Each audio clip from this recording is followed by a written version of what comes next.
Este vídeo é uma nova secção de comentários, por isso está intitulado como comentário número 1, que tem a ver com uma pergunta que me fizeram, se a sociedade Torre de Vigia faz parte do Anticristo, se é uma das filhas da meretriz, de Apocalipse capítulo 17, mencionado no versículo 5. Então, se a sociedade Torre de Vigia é uma dessas filhas da meretriz, qual é a religião certa? E o comentário surgiu numa plataforma social, e está pública, por isso eu vou passar o comentário dessa pessoa, chama-se Ana Silva. E o comentário foi este: boa tarde, Nuno. Partindo do pressuposto que tens razão em tudo o que dizes, indica-me, por favor, qual é o caminho ou religião certa que eu deva seguir. Depois eu fiz lá um breve comentário e ela voltou a responder, e ela disse assim: obrigado pela tua resposta. Então, como dizes, é cada um por si e Deus por todos. Neste caso, cada um individualmente adora a Deus à sua maneira. Este assunto já foi respondido na questão número 6, que diz que homens que começaram a reinar sem nós. O que eu queria destacar aqui neste comentário, este segundo comentário da Ana, é que ela diz: como dizes, cada um por si, Deus por todos. Cada um adora a Deus à sua maneira. Não fui eu que disse isso. Eu não disse isso. Isso é a interpretação que a Ana Silva tirou. Por isso não fui eu que disse isso. Nunca disse que Deus adora a Deus à sua maneira. Antes de eu responder a este comentário da Ana, só queria deixar bem claro um ponto. Aquilo que eu estou a fazer por publicar estes vídeos e o facto de ter levado a sociedade Torre de Vigia a tribunal, por causa da sentença que eles querem aplicar, as pessoas pensam que eu estou ressentido e agora estou a vingar-me da sociedade Torre de Vigia. Não estou ressentido, não, nem me estou a vingar, nada disso. Foi uma bênção eu despertar do controle mental da sociedade Torre de Vigia. Mentalmente eu saí da sociedade Torre de Vigia, porque durante estes anos todos dedicado com responsabilidades que eu assumi na sociedade Torre de Vigia durante 20 anos, eu cresci espiritualmente como um pelo encravado. Por isso eu não consegui crescer naturalmente, como que se estivesse livre para pensar. Porquê é que isto acontece? Porque Cristo, por meio do seu Espírito Santo, ele fala com cada um daqueles que lhe pertencem no seu espírito. Isto é, o Espírito Santo é dirigido ao nosso espírito, não é ao nosso corpo, não é a nossa mente, é ao nosso espírito. E o nosso espírito precisa da mente para se expressar, assim como a mente precisa do corpo para se expressar. Por exemplo, eu posso ter um pensamento e um objetivo na minha mente, mas se eu não tiver um corpo para me expressar, a minha mente fica condicionada. Se eu for quadraplégico, por exemplo, a minha mente não se consegue expressar, porque tem um corpo que está limitado. O mesmo se passa com relação ao nosso espírito. O nosso espírito não se consegue expressar se tiver uma mente bitolada, controlada mentalmente, e fica ali entupido. É como você ter um Ferrari que faz 300 km/h, andar numa estrada no meio da cidade. Você não consegue tirar o máximo desempenho do carro. O mesmo se passa com o nosso espírito, com o espírito de cada pessoa. Se a mente estiver bitolada, controlada. Por isso, quando o espírito se quer expressar e encontra uma mente condicionada, aprisionada, bitolada, a pessoa não consegue crescer normalmente e cresce como um pelo encravado. Só quando a pessoa se liberta das correntes do controle mental é que então o espírito consegue então agora fluir livremente. E a pessoa então consegue viver e perceber, e os olhos do coração são agora iluminados e encontram expressão na maneira de pensar e na maneira de se comportar. Porque está livre. Isto é como um cano entupido, né? Numa pia, se está entupido, alguma coisa está ali a impedir que a água saia. Se você usar um desentupidor, aquele objeto sai, então a água vai. O mesmo se passa com a água, isto é, com o Espírito Santo no espírito da pessoa. A mente estava entupida, agora está liberta, então o espírito flui. Por isso, para mim foi uma bênção eu ter saído da prisão mental que a sociedade Torre de Vigia tinha provocado em mim, não só em mim, mas em 8 milhões de pessoas. Por isso, quando eu falo acerca destes assuntos, não tem a ver com ressentimento, tem a ver com a responsabilidade que cada cristão tem. Porque eu poderia ter escolhido a opção de, ok, já despertei, já vi quem são vocês, tchau, amanhã-se. Não, mas entrava aqui num problema que se chama o pecado de omissão, que é retratado no livro de Tiago. Quando sabes o que deves fazer e não o fazes, é pecado para ti. Isto chama-se o pecado de omissão, porque existe outro tipo de pecado, que é o pecado de comissão. Isto é, quando a pessoa faz um pecado. Isso é o pecado de comissão. Fizeste, pecaste. Mas há o pecado que se peca por não fazer. Devias fazer e não fazes. É o pecado de omissão. Por isso, se eu ficasse calado, eu entrava em responsabilidade para com Cristo e para com as pessoas que eu conheço. Porque dentro da sociedade de vigia, eu tenho lá amigos, eu tenho lá conhecidos, eu tenho lá familiares. Eu tinha responsabilidade para com Cristo e para com estas pessoas. Por isso, o meu objetivo não é vingar-me. O objetivo não é... Eu não estou ressentido. Não, aquilo que eu estou a fazer é aquilo que está descrito em Efésios, capítulo 5, versículo 11. Quando eu percebo que existem obras infrutíferas, aquilo que eu devo fazer é expor. Por isso eu não posso participar nas obras infrutíferas desta escuridão da sociedade de vigia. Não posso. O que é que eu tenho que fazer? O que é que Paulo me disse para fazer? O que é que o Espírito Santo diz para nós fazermos por meio da Escritura? Exponham essas obras da escuridão. Isto foi apenas um à parte, para deixar claro que eu não estou a fazer isto por estar ressentido ou estar-me a vingar. Não, eu tenho responsabilidade de expor a sociedade de vigia como uma entidade religiosa profana, composta por falsos profetas, e fazem parte do anticristo, conforme o apóstolo João descreveu na primeira e na sua segunda carta. Vamos então à questão da Ana Silva. A pergunta que ela me fez, vou repetir novamente. Boa tarde, Nuno. Partindo do pressuposto que tens razão em tudo o que dizes, indica-me, por favor, qual é o caminho ou a religião certa que eu devo seguir? Vocês notem que esta pergunta já tem aqui já revela aqui um bocadinho de programação mental por parte da sociedade de vigia. Não só pela sociedade de vigia, mas por todas as religiões que querem criar impérios. Quando ela diz qual é o caminho ou religião certa, caminho, religião. Religião é o caminho. Estão a ver a ideia? A expressão religião, nem todos os eruditos concordam com aquilo que eu vou dizer. Por isso eu não sou nenhum erudito, nem falo com eles, estou apenas a expressar aquilo que alguns dizem. Que a expressão religião significa ligar, religar, conectar com. Por isso, criou-se um organismo físico, material, para se ligar com Deus. Só que para alguém se ligar com Deus não precisa de nenhum organismo. Não precisa. O que a pessoa precisa para se ligar com Deus é Cristo. Cristo. Isso é bem claro nas Escrituras. Cristo é o nosso medidor que nos leva a Deus. Mas nós criamos o conceito material, visível. É o problema da espécie humana desde os primórdios. É fazer imagens. E essas imagens continuam. Por isso não era só as imagens de Baal, não é só agora as imagens da Igreja Católica. É também estas imagens, estes organismos físicos, um Deus materializado em algo físico para eu poder ver e seguir. Por isso, esta expressão, quando a Ana Silva diz qual é o caminho ou religião, está aqui já um condicionamento da nossa mente. Porque Cristo é o caminho. Cristo não é carne, Cristo não é matéria.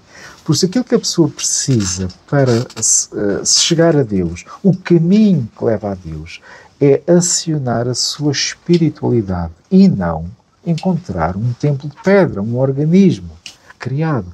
Não é por aí o caminho. Por isso nós não precisamos de nenhuma religião, mas precisamos ativar o espírito que está dentro da nossa pessoa. Porque infelizmente nós apenas usamos o corpo, a carne e a mente. E a nossa adoração é a mente que conduz a carne. E o espírito está morto. O espírito está de certa forma castrado. Isso não pode acontecer. Por isso o espírito tem que ser ativado. E depois o espírito ativa a mente e a mente ativa o corpo. Por isso, o caminho, Ana Silva, é Cristo. Não é um organismo físico, material. Por isso, aquilo que a Ana tem que fazer é ativar o seu espírito.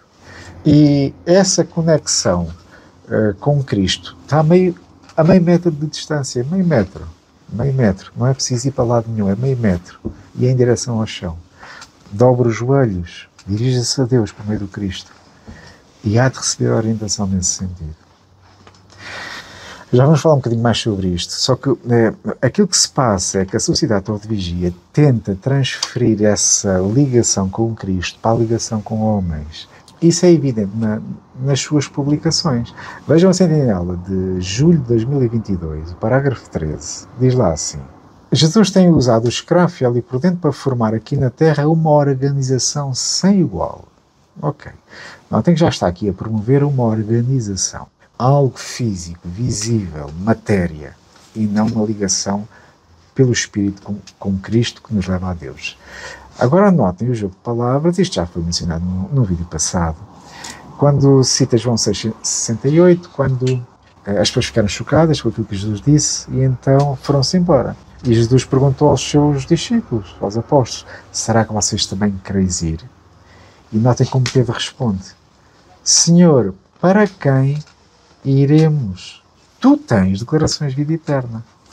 Notem a expressão, para quem iremos? Quem? Quem é uma pessoa, certo?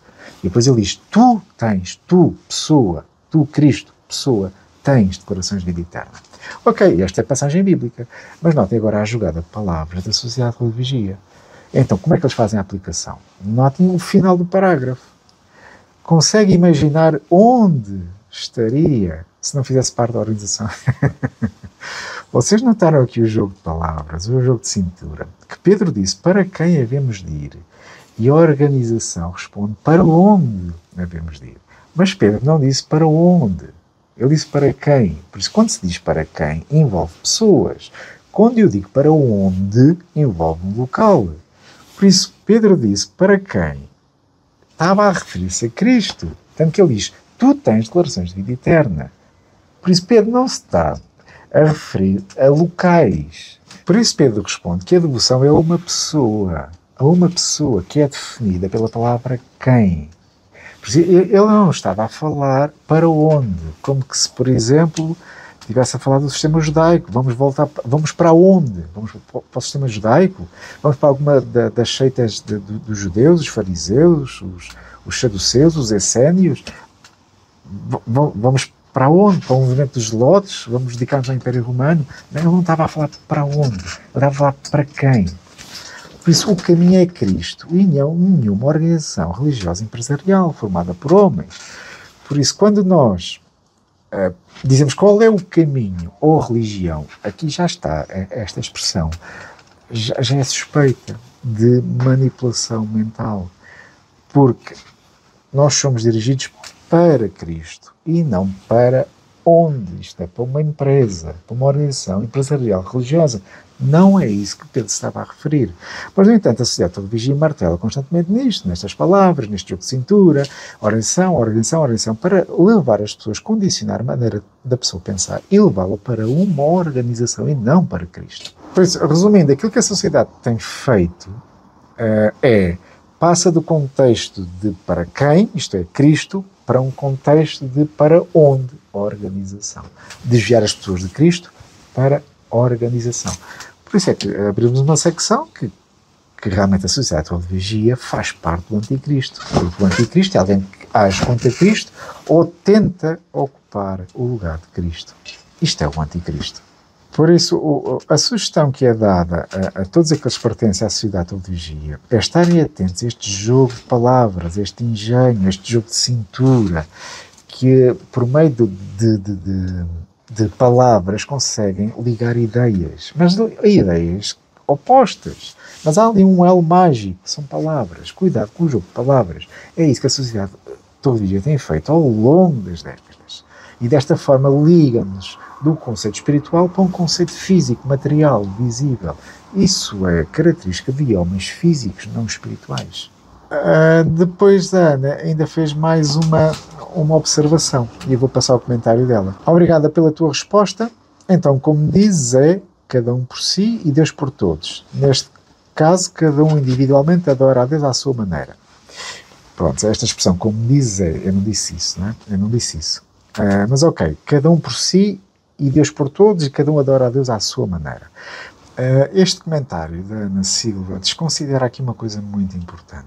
o papel atual e presente do Cristo. Invisível aos olhos físicos, mas visíveis aos olhos do coração.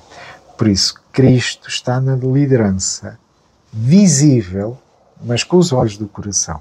Por isso, essa ideia de cada um por si, Deus por todos, ou que cada um adora a Deus à sua maneira, não é assim que funciona. A pessoa tem que se submeter à orientação do Espírito, pelo Cristo, invisível aos olhos físicos, mas visível aos olhos do Espírito. Vamos fazer aqui um contraste, e é esta mudança de paradigma que as pessoas às vezes não levam em conta. Porque nas escrituras hebraicas, na nação de Israel, havia um modelo. E o modelo para as pessoas se chegarem a Deus havia uma nação. Havia um povo exclusivo, centralizado. Nação de Israel. Era físico, material e visível. Havia um mediador, que era Moisés. Ele era físico, material e era visível. Havia leis, sem sombra de dúvida, 600 leis para eles seguirem. Estavam ali escritas. Havia o templo, e o templo era de pedra, bem visível, uma obra de arte. Era físico, material e visível, as pessoas viam. Havia o sacerdócio, havia o reino dos levitas, as pessoas viam, os sacerdotes com as suas vestes, os levitas com as suas vestes, todo o trabalho que eles tinham no templo. Era físico, era material, era visível. Havia também a dedicação a Deus, que era por nascimento. A pessoa nascia dedicada a Deus. Tudo isto era físico, material e visível. Isto era a nação de Israel. Só que houve aqui uma mudança de modelo. Houve uma mudança de paradigma. E o livro de Atos deixa isso bem claro. Por isso, antes de começar a aprofundar nas escrituras gregas, convém entender o livro de Atos. E o livro de Atos não é conforme a Sociedade de Teologia, apenas para andar a distribuir revistas de porta em porta. O livro de Atos deixa bem claro uma mudança de modelo, uma mudança de paradigma. As coisas passaram do físico para o espírito. Ponto. Isto acontece, por exemplo, com relação à nação. Vós sois sacerdócio real, mas este sacerdócio não é visível. Mas Pedro fala de todos como sacerdócio. Mas no antigo Israel era visível, agora é invisível. Por isso essa nação já não é física. Porquê? Porque os cristãos iriam estar espalhados, o trigo iria crescer no meio do joio. Por isso o sacerdócio iria estar espalhado, não ajuntado. Por isso esse conceito de uma religião que nos liga a Deus, um organismo que nos liga a Deus, isso contraria os ensinos do Cristo e que está expresso no livro de Atos. Por isso aquilo que a sociedade de Teologia quer é voltar à lei, criar um organismo visível centralizado. Mas isso já passou. Agora é o Espírito, a nação é do Espírito. Não está junta, não está centralizada. O mediador era Moisés, era visível. Agora é o Cristo. Ninguém consegue ver Cristo com os olhos físicos. Não é possível. Tem que ser com os olhos do coração. Por isso é que Efésios 1,18 diz: Ele iluminou os olhos do vosso coração para a esperança que vos chamou. A herança que está reservada para vós. Mas há necessidade de iluminar os olhos do coração para eu conseguir ver o mediador. E o mediador não é um organismo criado. Mas o que é que a sociedade de Teologia faz? Quer voltar novamente à lei mosaica, às escrituras hebraicas, à nação de Israel e criar aqui um mediador visível. Quem são os mediadores visíveis? É Cristo, mas nós somos os mediadores secundários. Vocês precisam de nós para chegar a Cristo. Isto é uma grande apeta. É daquelas pataquadas que vê-se que são homens que querem governar sobre os demais. E o livro de Atos deixa bem claro esta mudança de modelo, esta mudança de paradigma de mediador físico, carnal, visível, para um mediador invisível, espiritual do Cristo. Ponto. Com relação à lei, a lei estava bem clara nas Escrituras, era repetida constantemente, eram cerca de 600 leis. Mas houve aqui uma mudança de modelo. Agora, conforme diz Jeremias 31, 33, que as coisas iam mudar, por isso é que diz lá: porei a minha lei no seu íntimo e irei escrevê-la no seu coração. Por isso, as leis hoje estão no nosso íntimo, na nossa consciência. Por isso nós já não precisamos de um índice de publicações. Isto vai lembrar um bocadinho aquilo que os judeus fizeram, que Deus tinha dado 600 leis, e eles acrescentaram outras milhares de leis, e então tornaram aquilo uma carga pesada de se levar. E faz lembrar aquilo que a sociedade hoje em dia faz. Um índice de publicações com normas comportamentais. O que tu deves fazer, o que tu deves fazer, nesta situação, naquela, ao ponto de o que está aqui, há 6 meses atrás, 6 meses não, mas talvez uns 10 ou 12 meses, um ano atrás, isto era pecado. Isto era pecado, usar a barba. Quer dizer, a lei está no coração. E como é que eu decido a lei que está no meu coração? Com a minha consciência. É a minha consciência que decide, por meio do Espírito Santo, no meu espírito. Por isso é que o apóstolo Paulo diz em Romanos 14, cada um faça de acordo com a sua consciência. Se queres comer carne, comes carne. Se queres comer hortaliças, comes hortaliças. Se queres considerar um dia sagrado, falo, mas faz-o entre ti e Deus. Não obrigues os outros a fazer o mesmo. Mas é isso que a sociedade hoje em dia faz. Estou-me a lembrar, nos anos 60 ou 70, já não me recordo, que eu aceitar um transplante de um órgão, seja de um rim, seja do que for, era considerado canibalismo. Isto estava a rir. Vocês que aceitam um rim, né, vocês são canibais. Mas o que é isto? Hoje já não. Hoje já pode, já fica a tua consciência. Quer dizer, eles é que determinam quando é que eu posso usar a minha consciência. Eles estão loucos, estão completamente loucos. Ninguém pode ser soberano sobre a minha pessoa, sobre a minha consciência. Quem diz a barba e os órgãos diz uma quantidade de normas e leis que foram acrescentadas à lei que o Cristo deu. Ama a Jeová, teu Deus, teu coração e teu próximo como a ti mesmo. Ponto. É só isto. Não. Temos um índice de leis, de normas comportamentais. O que é que a sociedade hoje em dia está a fazer? Está a voltar à lei mosaica, porque não chegam 2 leis, agora temos que acrescentar um índice de publicações com leis e nós é que ditamos o que vocês podem decidir por consciência. Eles estão completamente equivocados. Eu lembro-me da expressão que eles usaram com relação à barba. O corpo governante decidiu que vocês podem usar a vossa consciência para usar ou não usar a barba. Quer dizer, mas desde quando é que alguém decide se eu posso usar ou não a minha consciência? É uma liberdade que Deus dá a cada ser humano feita à sua imagem. Mas eles querem voltar à lei mosaica. Por isso é que nos enchem com normas e dogmas e doutrinas que mudam com novas luzes. Outro aspecto, o templo. Na nação de Israel havia um templo que era físico, material e visível. O templo hoje o que é? O templo, o apóstolo Paulo deixou claro que o templo somos nós, vocês são o templo de Deus. O vosso corpo é o templo do Espírito Santo. Vós sois templo de Deus. Por isso o templo de Deus não são construções. Por isso as pessoas hoje pensam que um salão do reino, um salão de assembleias, ou quando somos voluntários para ir construir alguma coisa em qualquer parte deste planeta, que nós estamos a contribuir para o templo, né, erigido por Deus. Não. Isso era nas escrituras hebraicas, isso era na nação de Israel. Não hoje. O modelo mudou. Hoje houve aqui uma mudança de paradigma. O livro de Atos deixa isso bem claro. Vocês não veem no livro de Atos um tijolo que tenha sido colocado para construir um salão ou uma igreja. Não houve uma parede construída. As pessoas reuniam-se em casas particulares, e se não havia casas particulares, reuniam-se nos montes, ou no local, na rua, nas praças, onde houvesse gente, eles reuniam-se. Onde houvesse pessoas que tivessem o mesmo espírito, reuniam-se e estavam ali a comungar juntos.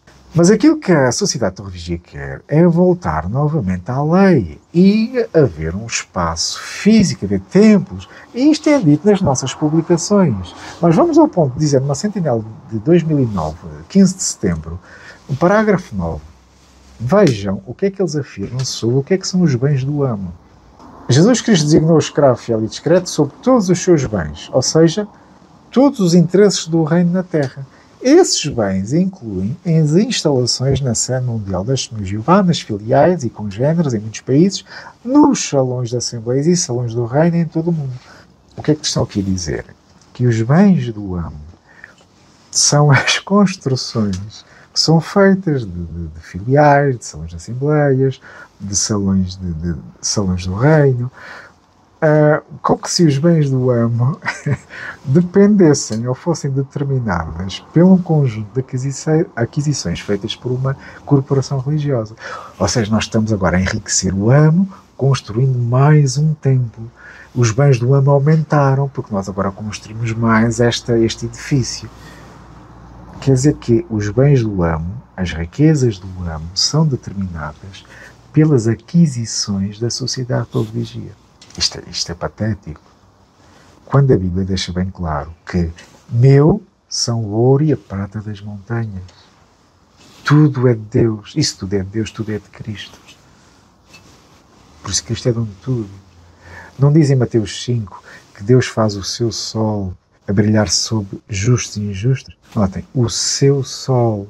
O sol é de Deus. Por isso o sol é de Deus, o sol é de Cristo. Cristo é dono de tudo, até do sol. Como é que a riqueza do Cristo tem a ver com construções que são determinadas por aquisições bilionárias que eles fazem? Os bens do homem estão a crescer. O nosso homem é dono de tudo. Como é que vocês dizem que os bens do homem são as vossas construções? Isto é patético. Por isso, aquilo que a sociedade de vigia está a fazer é voltar à lei mosaica, voltar às escrituras hebraicas, voltar ao visível, voltar ao material, ao físico. Quando o livro de Atos deixa bem claro que não houve nenhuma parede que foi levantada para reuniões, para fazer construções, para enriquecer o homem, nada, não há nada, não há nenhuma construção. Esse tipo de construções começou com a Igreja Católica por fazer grandes templos, mas isso não são templos de Cristo. O templo é cada um de nós. Vós sois templo de Deus, porque o Espírito Santo habita em vós. E Cristo disse isso mesmo, que vou derrubar este templo e em 3 dias vou voltar a erguê-lo. Ele estava-se a referir a quê? Ao seu corpo. Por isso Cristo comparou o seu corpo a um templo. E o apóstolo Paulo fez essa aplicação também a todos aqueles que estão em Cristo. Vós sois templo de Deus, porque o Espírito habita em vós. Por isso houve aqui uma mudança de paradigma, houve aqui uma mudança de modelo. As escrituras hebraicas é físico, é material e é visível. Agora, no Novo Testamento, na congregação cristã, já não é físico, já não é material, já não é visível. Agora tem a ver com condição do espírito. Por isso aquilo que a sociedade de vigia faz é voltar novamente à lei mosaica, às escrituras hebraicas, ao arranjo, ao modelo da nação de Israel. Só que com a vinda do Cristo mudou, houve uma mudança de modelo, houve uma mudança de paradigma. Agora já não é templo de pedra, agora vocês são o templo de Deus, no espírito, mudou. Mas insistem em construir, em edificar, em arranjar escravos voluntários para fazer construções e mais um templo erigido para Deus. Não, não é. O templo somos nós. E quando nós não entendemos isto, mostra que os olhos do nosso coração não estão iluminados. Nós continuamos apenas a olhar com os olhos físicos e com a nossa mente. O espírito está completamente castrado. Isso não pode acontecer. Por isso nós temos que ativar o nosso espírito para que os olhos do nosso coração, os olhos do nosso espírito possam ver que agora as coisas mudaram. Temos um novo modelo. É o modelo do espírito. Não é visível. É discernido pelo espírito. Isto acontece também com relação ao sacerdócio. Na nação de Israel havia um sacerdócio físico, material e era visível. As vestes deixavam bem claro todo aquele arranjo do sacerdócio e dos levitas. Hoje não. O sacerdócio é no espírito, pessoas que estão devotadas a Cristo e o servem dia e noite no seu espírito, não num templo feito por mãos. Mas a sociedade religiosa insiste e diz que eles são os sacerdotes e servem como mediadores secundários e que é um meio de levar a Deus. Não é assim que funciona. Eles pretendem apenas controlar os sacrifícios das pessoas, com relatórios, com números, essa idolatria dos números, de contabilizar tudo para ver crescimentos. Isso até é um dos pecados apresentados nas Escrituras. Davi, quando fez o censo, pecou contra Deus. O confiar em números, o tentar ver o progresso por meio da matéria. Não, o progresso está no espírito, está em obras espirituais. Por isso é que a Bíblia diz que o fruto do espírito é amor, alegria, paz, longanimidade, bondade, bondade, fé, brandura, autodomínio. Isto são características que não são palpáveis, são discernidas no espírito, no comportamento da pessoa. E é este sim é o verdadeiro sacrifício. E não há maneira de computar isto, meter isto num relatório. Como é que porque a sociedade de vigia determina a espiritualidade das pessoas com números, 10 horas de pregação, 11, 15, 20, quer dizer, isso é estúpido, é patético.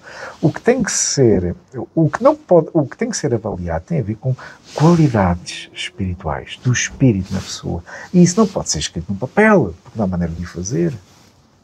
Mas lá está, a sociedade da religião o que faz é retornar à lei, retornar às escrituras hebraicas, retornar ao conceito, ao modelo da nação de Israel. E transportam-no para os dias de hoje. O mesmo se passa com relação à dedicação. Na nação de Israel, as pessoas, quando nasciam, já estavam dedicadas a Deus.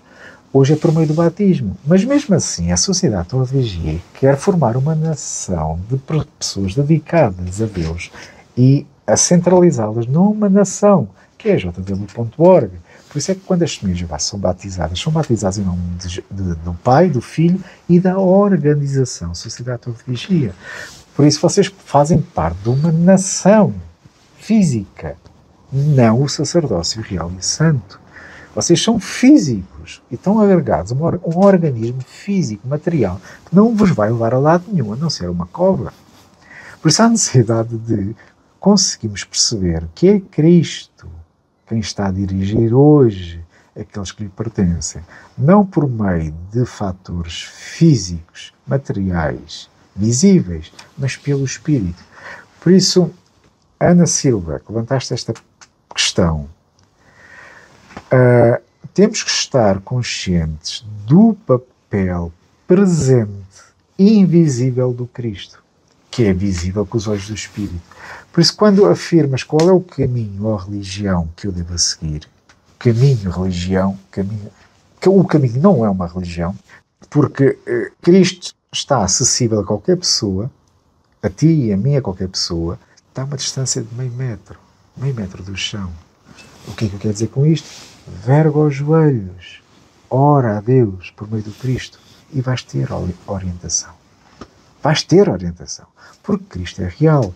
Cristo é visível aos olhos do espírito de cada ser humano. Por isso, Ana Silva, não voltes à lei, não voltes ao modelo antigo da nação de Israel. Porquê? Porque houve uma mudança de modelo, houve uma mudança de paradigma. O livro de Atos deixa bem claro que passamos do fator físico para o espiritual, do visível para o invisível, das leis em papel para as leis no coração. Há aqui uma mudança de modelo. Como é que Cristo guia? E vou novamente lembrar o teu comentário. Cada um por si, Deus por todos, e cada um adora a Deus à sua maneira. Não, nós estamos a desconsiderar o papel do Cristo. E convido-te a ver o vídeo, questão número 9, a parte 2, em que refere-se lá como é que Cristo liderava as congregações do primeiro século. Quem é que governava as congregações do primeiro século? Porque isso não era nenhum coro governante, isso é patético, isso é herético. Era Cristo que dirigia.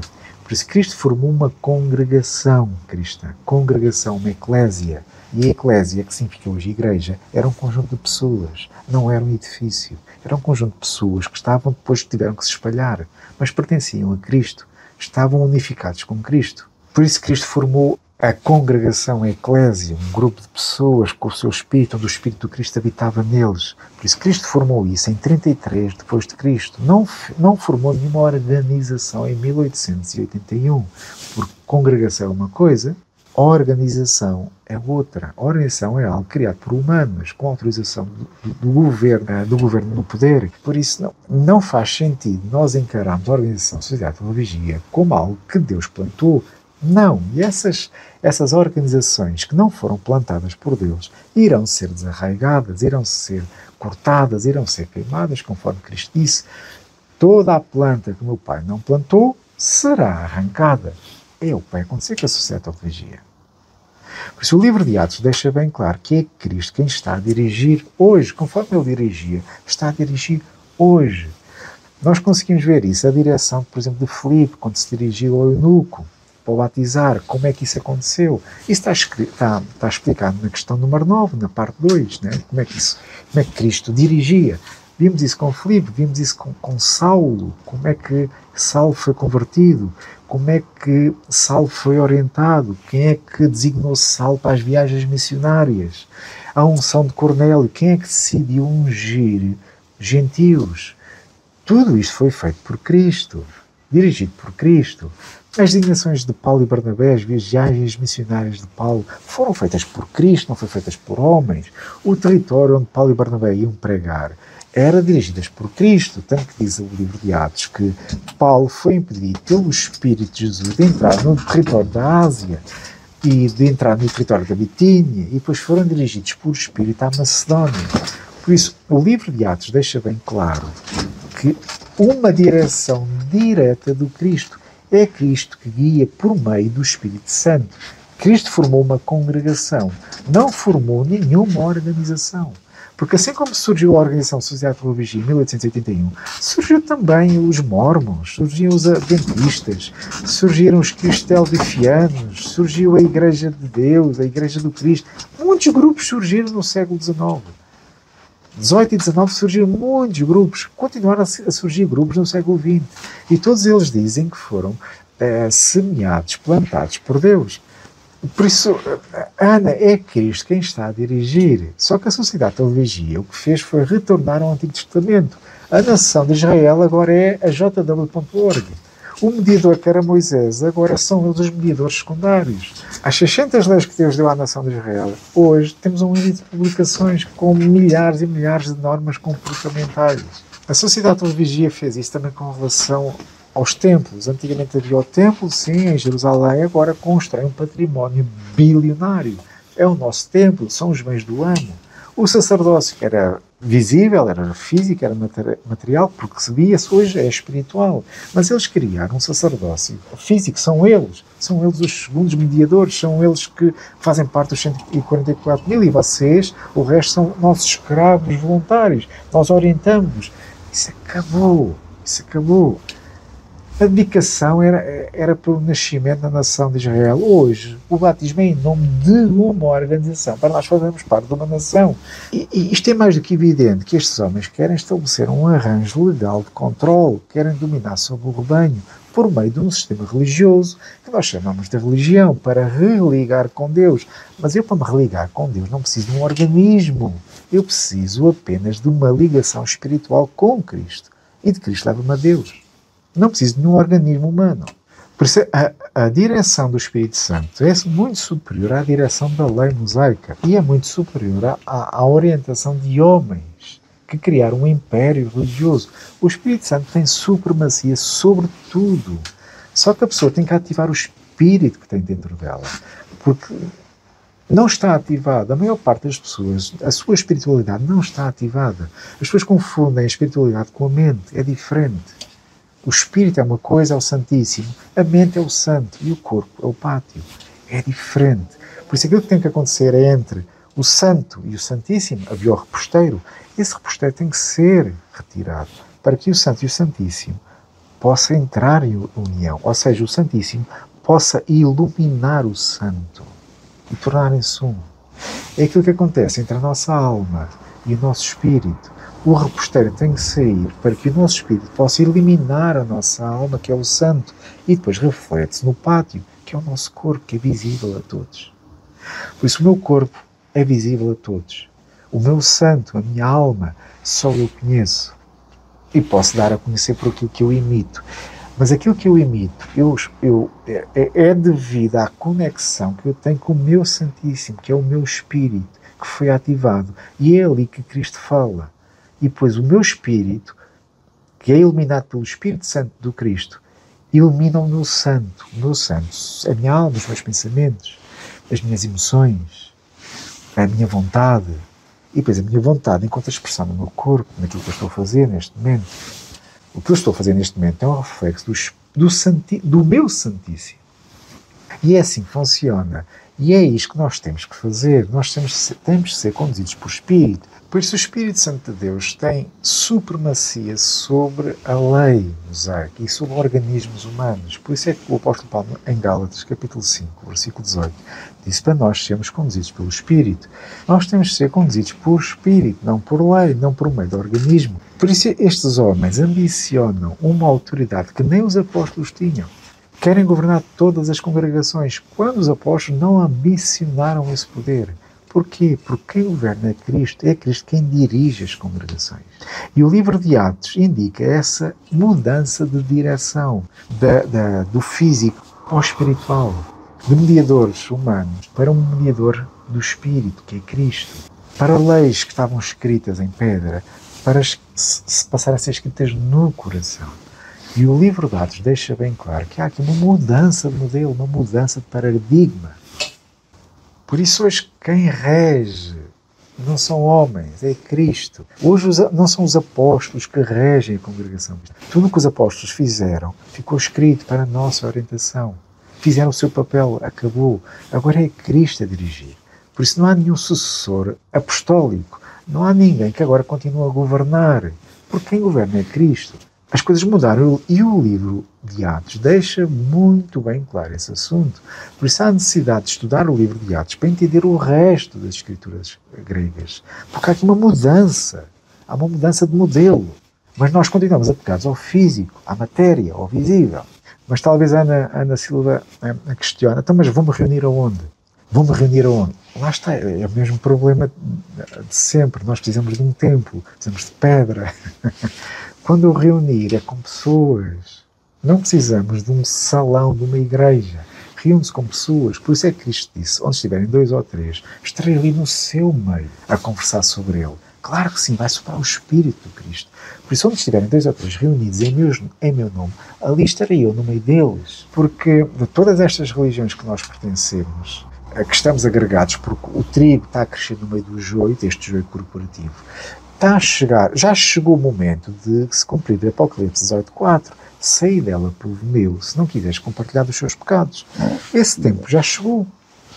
Temos que fugir dela. Fugir destes organismos criados para substituir a Cristo. E os tempos vão se agravar.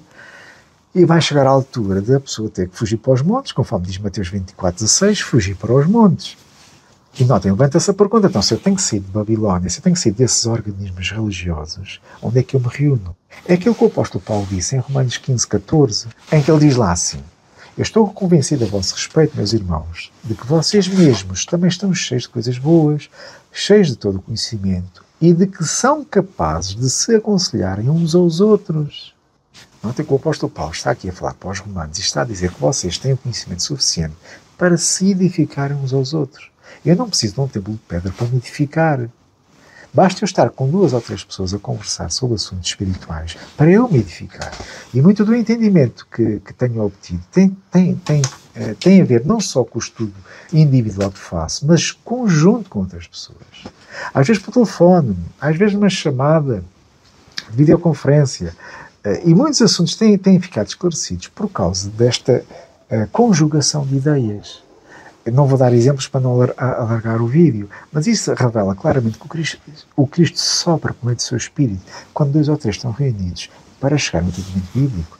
Porquê? Porque vocês sois capazes de se aconselharem uns aos outros. Por isso, o convite e a sugestão que faço, Ana Silva, primeiro de tudo, começa por você vergar os joelhos e de coração fazer uma oração em espírito a Deus por meio do Cristo, pedir orientação. Essa orientação vai chegar porque há pessoas que estão na frequência do Cristo, que pertencem a Cristo, e essas informações vão chegar a si. E você vai encontrar pessoas que estão em união com Cristo e que não estão na religião A ou na religião B. Não. O corpo de Cristo não está identificado em religiões. Segundo aspecto, estuda as Escrituras. Se você é membro da Sociedade de Vigia, escolha outra tradução, por favor, escolha outra tradução. Não é que seja uma má tradução, mas é apenas para fugir da doutrina, do controle mental, porque, como todas as outras traduções, as traduções estão marteladas, têm ali vieses, né? E a tradução Novo Mundo tem vieses também organizacionais, que levam a pessoa a pensar de determinada maneira.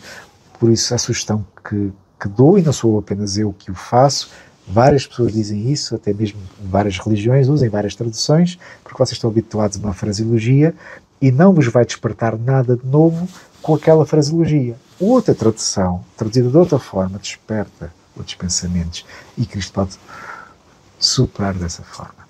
Por isso, estuda as Escrituras, uma leitura diária das Escrituras, debaixo da oração, comunica com outras pessoas e você vai perceber que há muitas pessoas que estão na mesma frequência do Cristo e não ligadas a organismos.